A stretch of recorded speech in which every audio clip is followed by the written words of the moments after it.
So this is going to be a very special session, and there is a reason behind it. Is that when I started my career, post my MBA, the first company in which I worked with, and one of the first projects in which I was there, Mr. Surjeet was one of the mentors or one of the people who actually facilitated that project for me.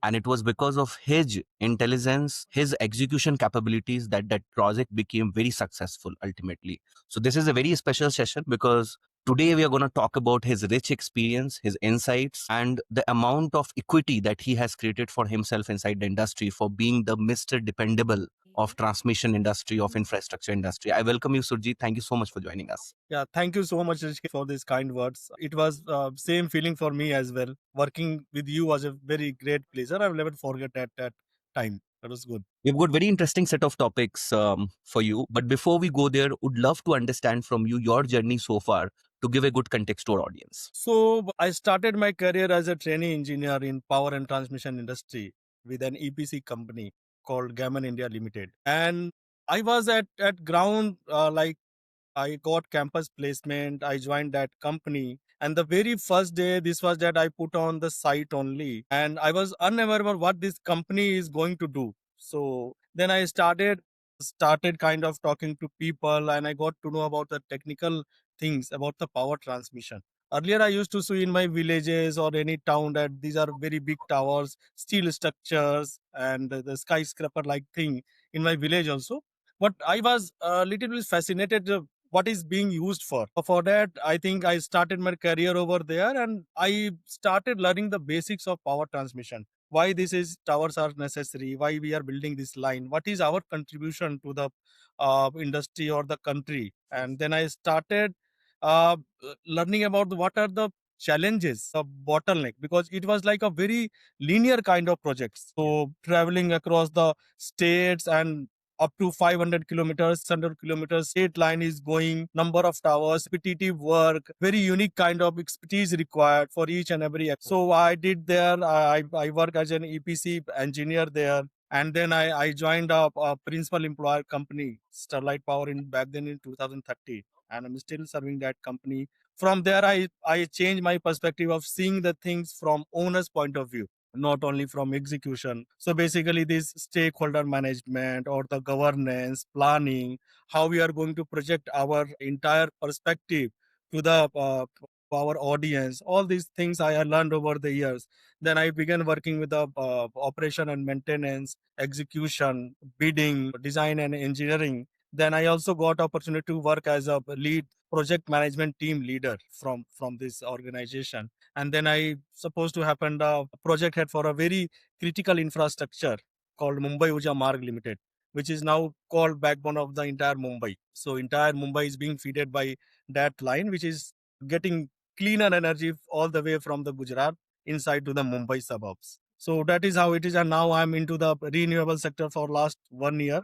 And this is a 360 shift. Our only the power is common thing which I can correlate, and everything is like a differentiator here.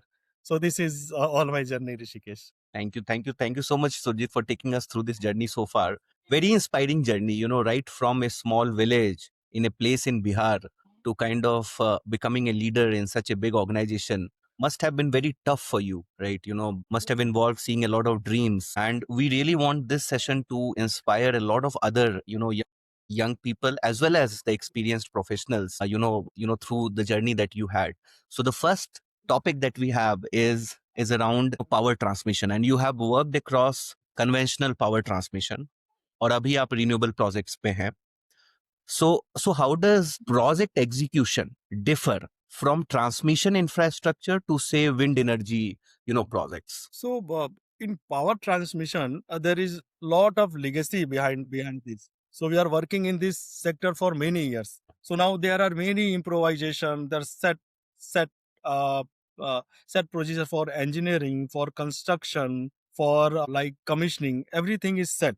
However, the renewable being a very new sector and has been not explored enough yet in the practical way, of course. So there are a lot of things like what major differentiator I can see. This is basically a finance driven type of infrastructure where you can set your price. While in the conventional power transmission, there is a set kind of tariff for your entire line. Here you can sell your power as per the market rate, per the PPA sign or the equity or the investor kind of thing. So that is basically a differentiator. Another thing in terms of execution, there are lots of heavy engineering and massive use of high cranes, which is making is a very typical.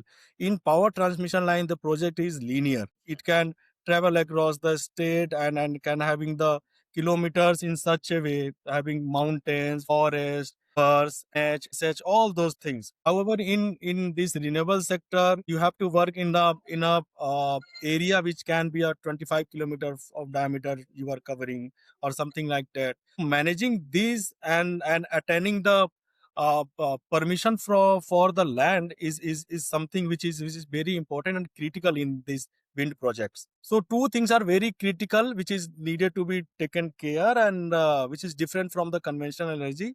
First is the land acquisition, and second is the making approach road toward those LTG locations, the wind turbine location, which are very remotely located, secluded places. And also the guidelines which government has come up with are not so clear and transparent in gestation phase, I can say. So there is a lot of challenge in terms of execution. Got it. And when we talk about large scale, power projects, it also involves multiple stakeholders. Likewise, you have government bodies, landowners, local communities. So, what are the most critical elements of effective stakeholder management on such projects? So this is something. This is my favorite subject. So whenever we go to any location for any project, we need to gather some information and map all our stakeholder. Whoever has a say or has something like influence on our project, or we can be influenced by their presence or their interest. We have to map them, and that too before starting of the project. Earlier, when I started my career, we were supposed to avoid that. कि आज पता चल जाएगा, there might be some problem. They can come up with the more preparation to make obstacle. But nowadays, we are identifying them. We are trying to make a very transparent and clear communication that we are here for our project and we are not avoiding you.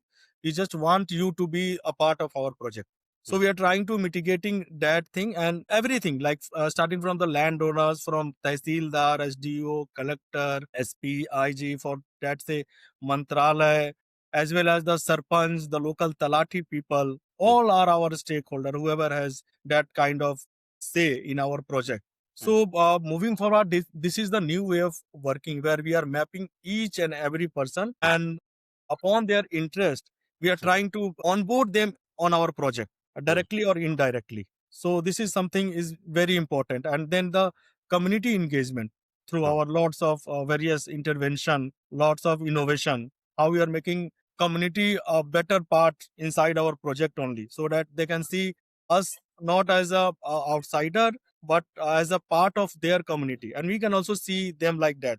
So that tuning between and matching of frequency is very important nowadays for this stakeholder management. कुछ example बताइए सुरजीत, जहाँ पे communities ने oppose किया था और आपने उसको सुलझा दिया. In back then in 2013, there are many examples, but I can remember one example from 2013 when I joined my organization and the entire forest patch was there. So the maximum density of forest in India is 1, and of that area it was 0.9.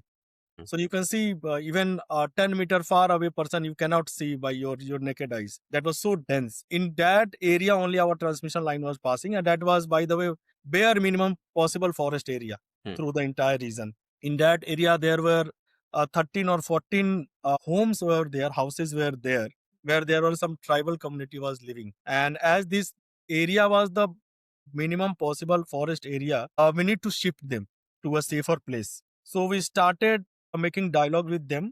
Earlier, we put one person on behalf of us to speak with them, and they were a very tribal community and endangered community as well.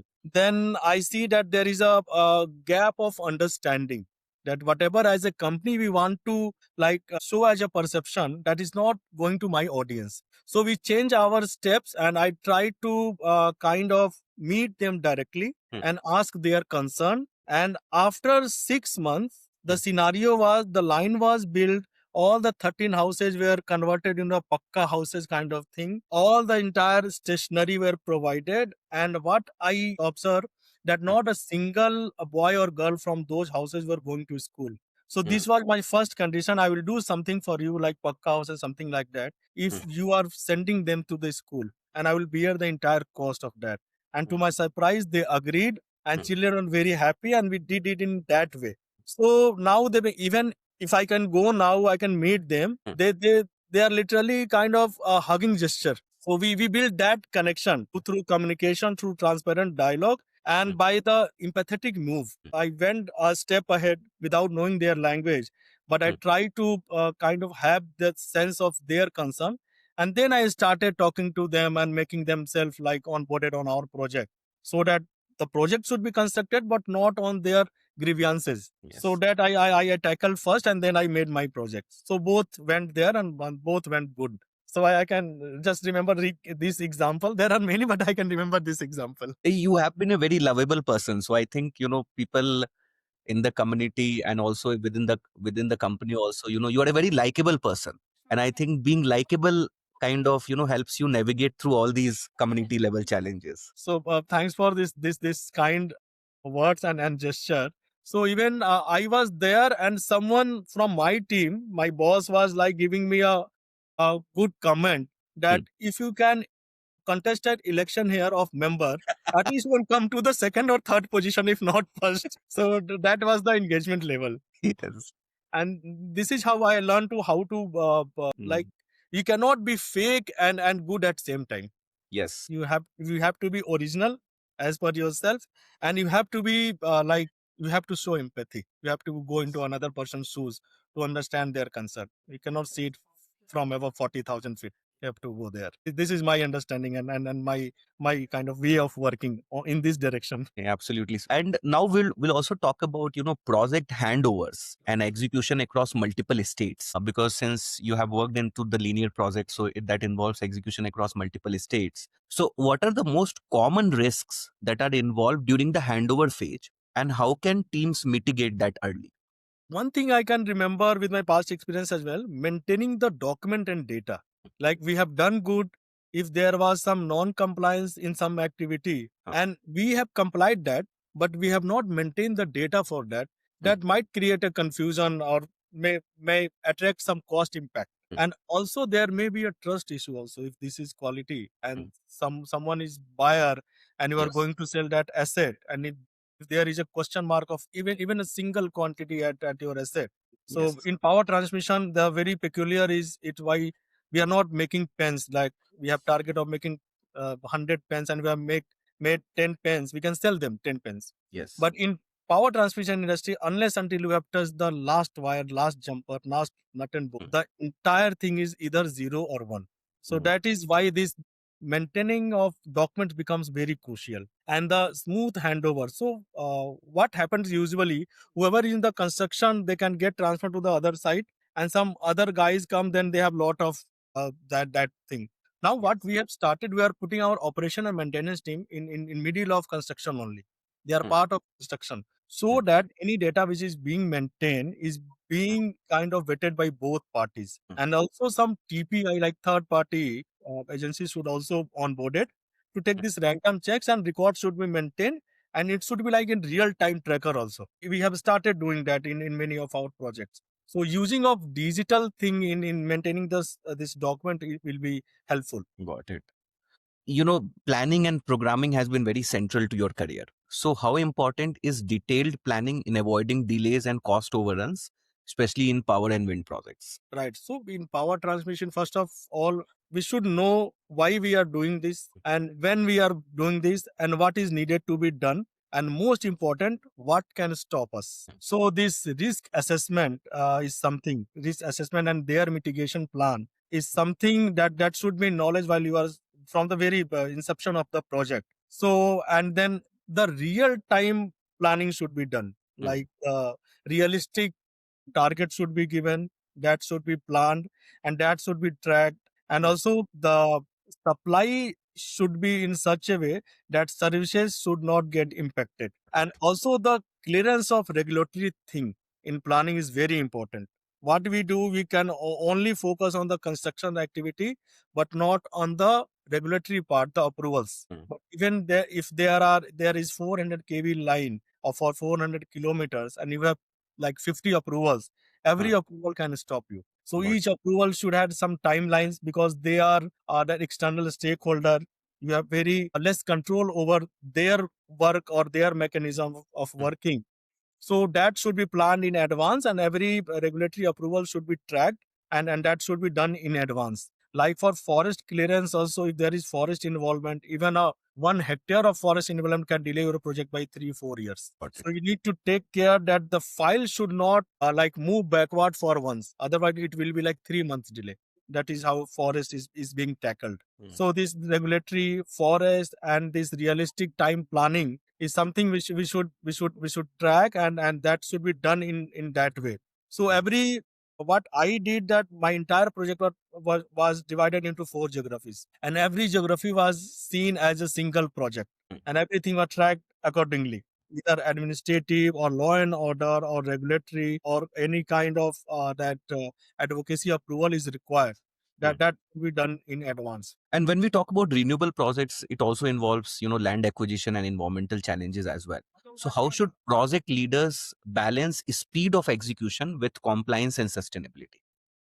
So in this wind industry, this land acquisition is something is becoming bottleneck of every project and for every organization also. And the irony is that if there is a like wind prone zone for the wind developing area, then every company is there. Whoever has got the first opportunity to get this coordinates freeze from the agencies or the authority, they are doing their project over there. That is making it more like cumbersome thing. Like no one has been left with their identified areas. Everyone can come to that area, and they can acquire land. They can start their project. And wind is necessity of the grid now for the reliability and stability and from the cleaner power, but there are not much polished regulation around that. So even if there is a reserve land, you cannot build your wind mast there. Even it is feasible or fit for as per technical ground, but you cannot do, because you have that social that obstacle over there, that you cannot buy, you cannot lease. This is class 1 land, this is class 2 land. So there are many challenges for the land acquisition in this wind industry. So project leader, I think, should first of all should barricade their project. So whatever we are going to, whatever megawatt we are looking, they should like secure their land first through proper mitigation and proper dialogue and proper aggregators. Yes. So this is only bottleneck, and this is becoming like that thing. Even a project can become viable at later stage if you are not able to get your all lands available. और दोनों में अंतर है ना, जैसे wind project is more of an enclosed area kind of a project. Right. So wind is something कि एक dedicated 28 kilometre का मेरा एक circuit to manage that thing. Our in power transmission, you can go beyond your limits. I can across many geographies, can go straight.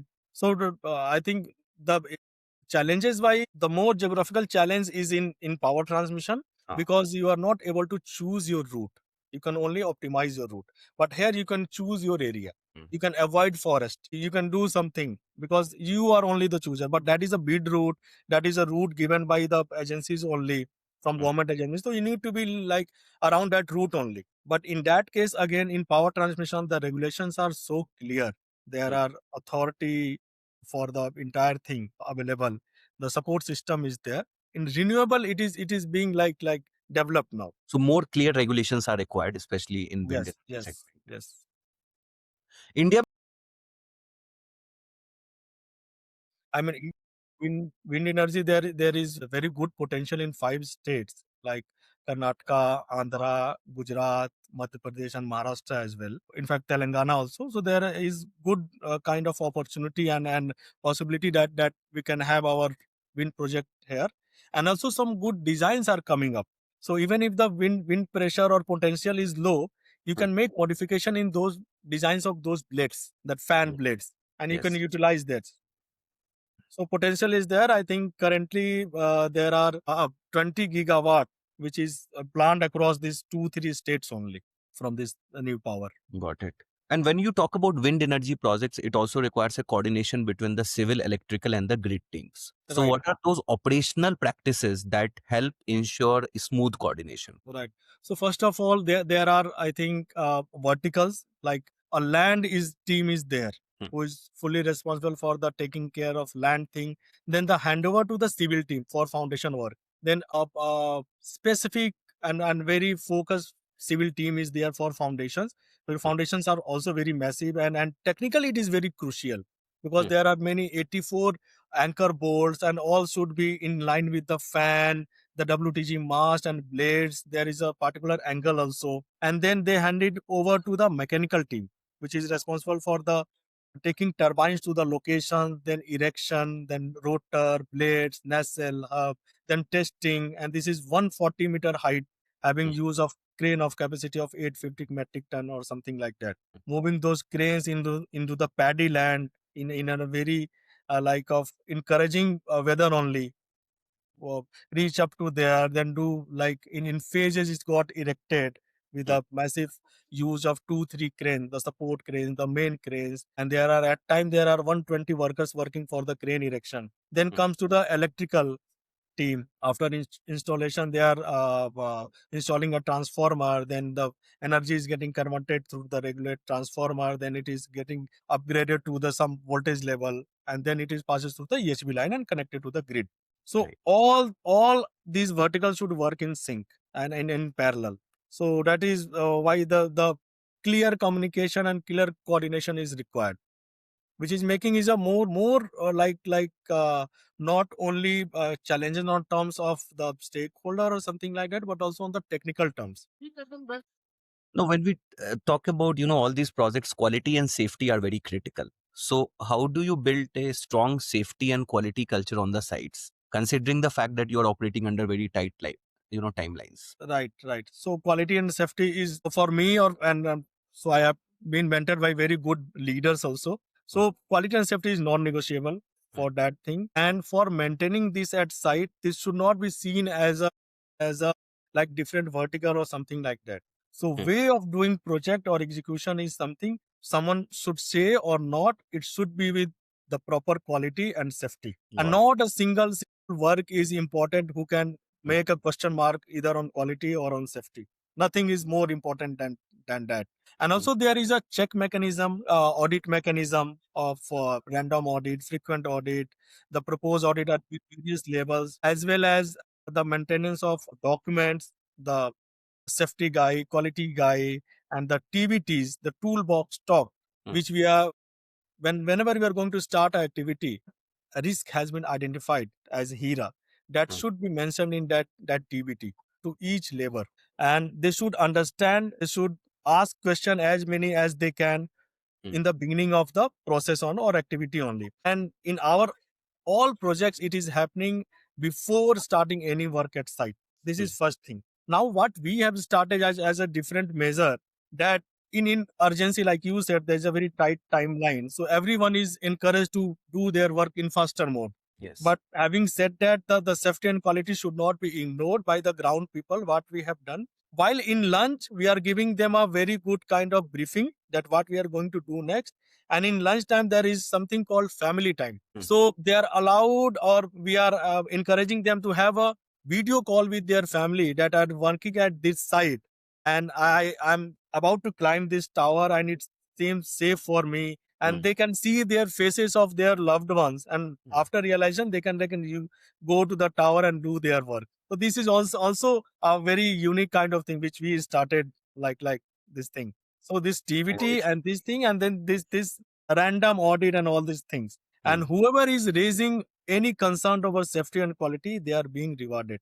We are not hiding the facts. We are giving reward to whomsoever they are raising the red flags in the system.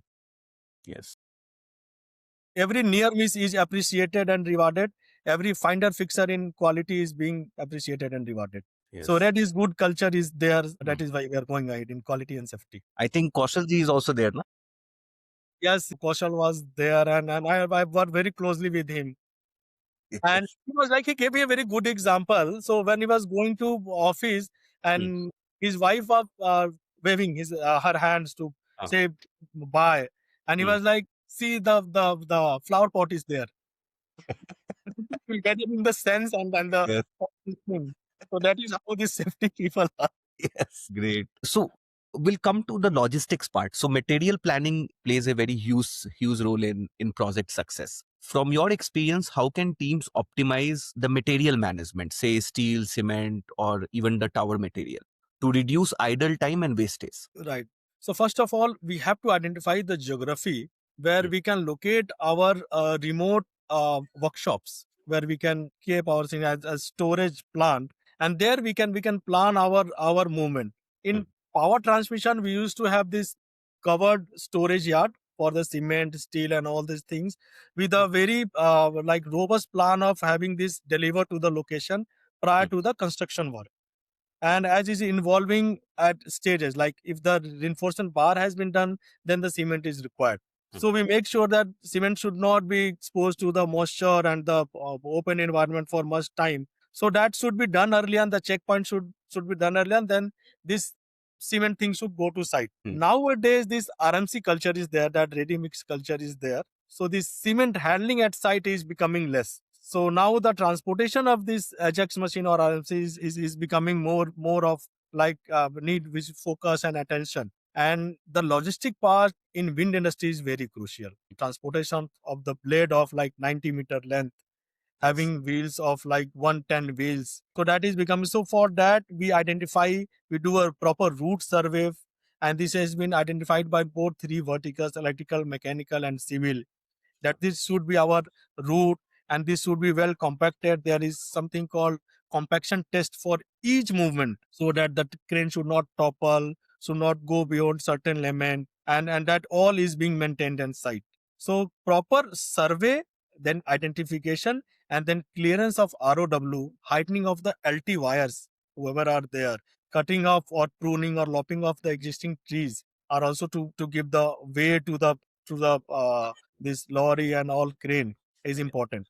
So this is done in a very scientific and systematic manner. Now, we'll also love to understand from you, since we see a lot of digital tools that have entered into construction and power projects. So, where do you see the biggest opportunity for digital adoption? I think there is big opportunities, like in whenever you are constructing any line, there are many 33 kV lines. So whatever will the number of WTG turbines Hmm. in wind energy, there will be a numerous amount of 33 kV. Like if you are building a 440 megawatt of project, there must be a 400 kilometers of 33 kV lines, like the Hmm. small LT lines. So you cannot go by your foot and check the entire line. Yes. So in that drone with the embedded camera can Yes. be a powerful tool to tackle this.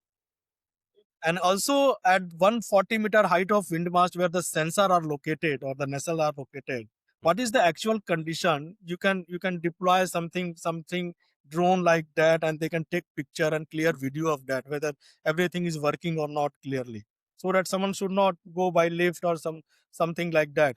So we can avoid that. We can do that. Yes. So there is a possibility in maintaining data, the Uh, real time data, how much work has been done, what was the concern, how it has been mitigated, what are the future plans, all can done in this thing. You will be like happy to hear that we have also started some digital tools for hmm. making compensation payment to the landowner. So we Nice. are making an app and a particular tab which is with our engineer. Hmm. Every landowner, whichever is coming, we can take photograph of that thing, Hmm. we can receive the KY Hmm. and finger of that thing. We can enter the bank details and all those things and send directly to the finance department for payments. If all things are there and the payment can come directly to the that vendor, we can do it 1 day or 2 day. Earlier it was taking like 1 month, 2 months time. So that we have started already through our digital intervention. This is very interesting because this. So, So this is it also connected with the government portal? Like, is it also connected with the government portal? Yeah. So what we can do whenever we are handing over, taking over their concern or grievances from the administration office, we can take download of that thing. For each tower, we have paid this farmer this much, and we Hmm. have that GPS photograph of that farmer. Hmm. So Got that can work as evidence. So it. this was coming from a farmer itself. Whenever you want, you can get like money in a minute from investor for your project. Why I cannot get my money within 2 to 3 days? And this was a very Uh, innocent question. absolutely. And this we discussed in our very higher leadership that review, and this come then our IT team come up with this solution. Yes. And after that we done a single payment in one day, and that was the like first in industry that we have done a payment for compensation, land compensation, in a single day. Identifying the landowner, getting the data, checking that verification, going Mm. through the lenders and making the payment through RTGS. So we also set record for that. And also, since you have now been a part of the renewable industry, and it kind of is scaling in India, what are the major execution challenges that you foresee, which can become very prominent in the coming 5 6 years? So three things are there.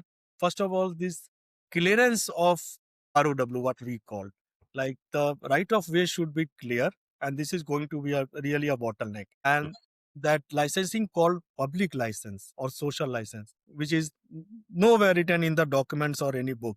But to work in a particular area, you need that. Maintaining that healthy relationship with the entire community, entire area is very important, and that is the only way that you can go forward. And then the technical thing, I think the more intervention in the design of these plates so that it can be installed in a very like less technical or massive engineering kind of thing. For example, the blades are coming in like 100 meters long blades are there. Even a single scratch requires or attracts a kind of refurnishing of that, furbishing is that, the maintenance of that thing. So if you can do something that blades can be dismounted or mounted within itself, like Oh, we can use the old radio which has aerial, they can go inward then come outward. If you can do something to blade, so this is only something like intervention. So so then this technical intervention is required. And one more challenge is that like regarding connectivity, because every wind turbine, like every project has some specific kind of megawatt consideration. mm, And for grid reliability and stability, the specific megawatt is required, the power flow is required. And this connectivity become a bigger issue, bottleneck. Like many substations are connected to each other, then the load dispatch center and whoever is managing this thing is mm, becoming more problematic if the actual power is not getting realized, or right. there is a difference between them. However, in power transmission, it was easier, much easier to get, because you have set up of 400 kV towers, you have this kind of evacuation. Mm, But where in renewable industry, if you have installing a capacity of 10 WTCs and you mm, are only ended up in 10 WTCs, you can go ahead for your production or for your revenue or for your generation. So right. this connectivity is something which is needed to be taken care. This ROW thing, this regulation Mm. and methodology should be like drawn down to the crowd. This is very insightful. These all the 3 pointers. And also, let's talk something interesting. This was about the industry. But कितनी बार ऐसा हुआ है कि आपको site पे पूरे रात भर So whenever we have these railway crossings, usually you got approval for transportation because they halt the entire railways for yes. that moment for 30 minutes or 45-minute blockage. It happens only after middle of night, like at 2 a.m. in morning or 3 a.m. in morning. Mm, So whatever crossings we have done, all has been executed in night. As mm, in my career, it was so. mm, And of course, there were some ROW challenges. mm. So if we have started with like 150 numbers of police protection, and we have started that, we also need to ensure that the foundation has been completed while we left that field. Yes. For that, even we have stayed like 2 3 nights there. We have camped there to make this project happen to at least हमारे supervisor बोलते थे sir stub जम जाना चाहिए वहां पे so that उसको लग जाए फाउंडेशन यही बनना है सो this was something message, and the entire team was there, our supervisors, our mentors, they all also supposed to happen over there for that mental support and all that support. And it was fun to work in that direction. जब करते हैं तब जरूर stress रहता है, but when you complete it, you can come up with something like a proud feel that I have done something for industry and for country. So that feeling is something which the entire efforts can be given the full marks. अच्छा, ये बताइए, कभी ऐसा हुआ है कि आपको site के थोड़ा दूर जाके गांव वालों ने घेर लिया है और बोला है कि मैं नहीं काम करने दूंगा, अब आपको यहाँ से जाने भी नहीं दे। सो पर्सनली मेरे साथ नहीं हुआ है, बट दूसरे लोगों को मैंने वहां से निकाला है, so I can remember. So one of my colleague, that location was inside forest, hmm, and there was no mobile coverage, hmm, and there was only a single jackfruit tree hmm, where the that coverage were coming when you goes your hands up with the mobile, हाँ, then coverage were coming. So I made that a communication area. Hmm, Like whoever was passing that jackfruit tree, they can हाँ, send a message to someone. So everyone can go there and find a cheat, whether it is in my name or not. yes, And I was heading that entire area. Then I used to count all those persons when I finish my job and I come by evenings. And I used to go there and count whether there is message or not. At that day, I found that one person was not like he has not left message for me. हाँ, So I was worried, where is he? हाँ, So now I went there inside the forest. I went through a tractor only because that was the only thing available over हाँ, there. हाँ, And then I seen he was on the conductor drum sitting and surrounded by like 15-20 ladies only.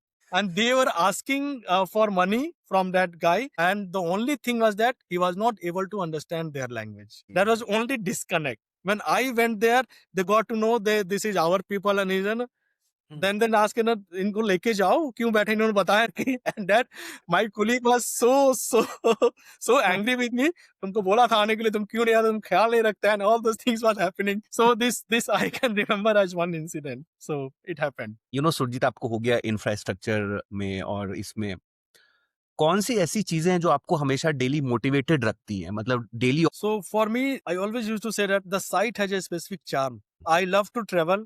I love to go in forest. I love to go in secluded places, and I love to like speak to people, different kind of people, and I also love to enjoy food. And all are missing in a corporate culture. So there is a set of people, and I love to interact with people. And the background which I come from is a very humble background. So that is why I can correlate with people easily. And I always found a charm sitting with some people which I'm not aware from where they are, but I can have lunch with them. I love to have that connection, ask about their background, their thing. So there in 2013, I started working in an area where the Bolero was the surprising thing for some villagers. They haven't seen a bolero yet, and this was very surprised. So I love to work in those areas. That thing only, that charm only keeps me motivated. That I should go to site and I should manage that area, that site, and also that sense of contributing to the infrastructure and energy towards the nation is something कि हमारे seniors भी बोलते थे कि border पे खड़ा हुआ सिपाही ही इम्पोर्टेंट नहीं है, जो उसके अंदर में काम कर रहे हैं वो भी उतने ही इम्पोर्टेंट है. सो this is something that we can take pride of. Like if I have built like 16,000 circuit kilometers of line, I can say proudly that all the lines are working even now. I can proudly say. और जब भी मैं गुजरता हूँ train से तो मुझे याद आता है कि ये ऊपर का मैंने स्टिंगिंग किया. So that give a sense of that thing. I can just speak to another guy कि ये जो देख रहे हो ये मैंने बनाया. So that pride is there something which I can take in my work at site work. कुछ टाइम पहले I think I was talking to Amitabh sir से, तो वो यही बोल रहे थे कि ट्रांसमिशन इंडस्ट्री छोड़ने के बाद भी मैं कहीं पास होता हूँ, कहीं मेरे को ट्रांसमिशन लाइन दिखती है, वो नॉस्टैल्जिया हो जाता है कि यार ये तो Of course. I was seeing a movie called I think it was Alia Bhatt and Randeep Huda's movie. हाँ, Uh, I think Hijack or something like that. Hmm. So उसका जो मूवी स्टार्ट होता है there is something 400 kb का रफसेक कर जब and होता है तो उसी जगह में होता. I was like इसका फाइनल साइड क्यों नहीं. यही ये So this is how we can correlate with. और ये चीज मेरे को लगता है सुरजीत, मतलब जो लोग भी उसमें रमे हुए लोग हैं ना, मतलब Of course. उनको वैसा ही लगता है, मतलब लाइक कि वो हमेशा सोचते रहते हैं 24 घंटे उसी Right. Highway movie. I can remember that. Highway. हाँ, खाना भी खा रहे होते हैं तो सोचते रहते हैं कि यार कल वाला जो ROW इशू है उसको करना है। Exactly even there was like मैं सोया हूँ और मुझे विलेज मैप याद आ रहा है कि मुझे यहाँ से मैंने कर लिया ये वाला भी बचा हुआ है करके. So there are many goose bumps moments also. Hmm. There are many things like whenever we charge our line it gives that humming sound gives a goosebump. There are people who started cry like joyous moment for that. Last question है कि you have kind of gone from being a site engineer to a very senior leader. कौन से ऐसे skills हैं मतलब जिसने which has made you successful in this infrastructure and energy projects? I think the understanding of the work you are going to do, you are going to execute. So don't rush into things. First, understand the work, and then believe in you. Hmm. And you cannot be master of each and everything. Oh, So ask anything which you seem that you need to be asked, and you can be good at one thing, but not at all thing. So we should remember that, and then that is how it should be. So while I was executing a project in Mumbai, it was called Mumbai Urja Marg Limited as a project head. My biggest thing was no one was perfect is my team. But what was making them perfect that everyone knows कि ये बंदा ये वाला काम सब, and there was no hesitation in reaching out to that person for that work. mm. And I was one of that. So we made that thing. So that is the only thing that we can keep moving, and we can take it as a skill. And second thing, be transparent and true to yourself. I think that is not a skill, but this is how we use. I used to work. This is how, and communication skill for sure. Thank you so much, Surjeet, for joining us on this podcast. Extremely insightful, and plus a lot of so many interesting experiences that we covered. I think we can kind of, the kind of journey that you have, we can talk for hours about, some Of of those course. interesting events. But we are extremely thankful that you took out time, you joined us, shared all these experiences, which will be very helpful to our global audience. Thank you so much for joining us. Thank you so much, Rishikesh, for having this me on this podcast and this platform, and just revisiting the entire journey. That nostalgic feeling was there inside my mind. Thank you so much. Thank you. Thank you so much, sir. Thank you. And God bless. Thank you.